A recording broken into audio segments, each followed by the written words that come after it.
Look, these are the wet dreams of many Pakistanis on how they want to destroy India, threaten India, all of that. There's nothing new in this.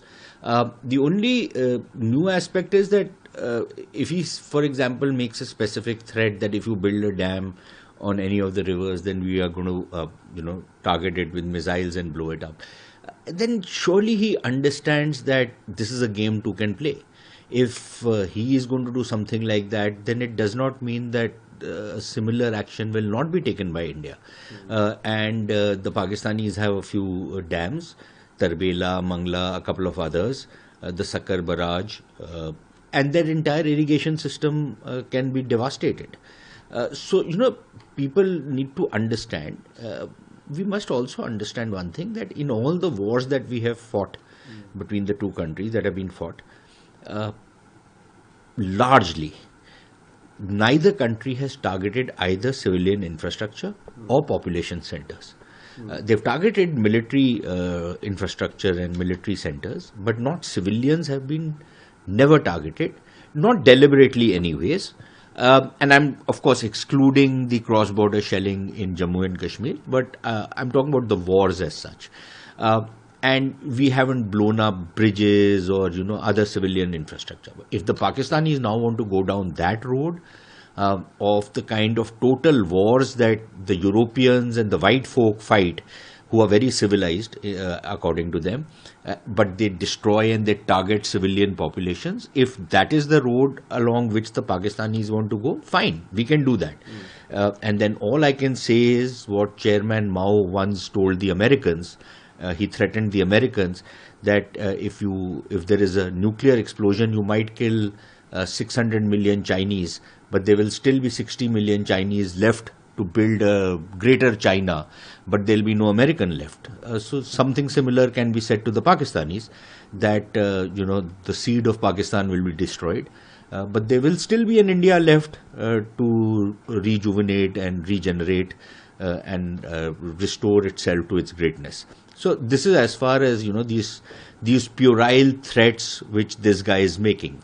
But I think at a political level, apart from the fact that it is puerile, and his IQ level is that of maybe a Sheikh Rashid or some of those characters in Pakistan, he doesn't seem to have graduated beyond that. The only difference between him and Sheikh Rashid is that he wears a uniform, but the mental level is the same.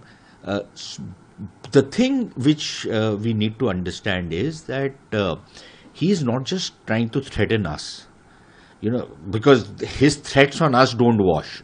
What he is now trying to do is that a nuclear exchange in India or against India will actually destroy half the world. So what he is doing is that he is threatening the world by making these kind of statements, and he's trying to tell the rest of the world that, listen guys, you need to do something so that we can continue to sponsor terrorism in India and India does not retaliate. That train has left the station. That's not going to happen anymore. And if the Pakistanis are indeed not wanting to get into a war, or they don't want a serious disruption in the supply of water, India making dams on the Indus rivers, then I think the alternative is to end the nurseries of terrorism that exist in Pakistan, to behave like a civilized nation, to get off this whole Islamist bandwagon which the Pakistanis have climbed on for the last 80 years. So make that change. They keep talking about the Hindutva politics in India, but I think the far more poisonous aspect of the relationship is the Islamization in Pakistan, and the kind of fanaticism that has become mainstream in Pakistan. I think that is the nub of the problem, and until that is addressed, I don't see how India and Pakistan can live in peace together. So if Pakistan does not want a war, then these are 2 or 3 things they need to do, and then of course I think we can reach a suitable treaty on the Indus River system, of course on new terms and conditions, because of new realities, both environmental realities as well as economic realities which need to be kept in mind. But I'm sure a mutually acceptable solution can be found.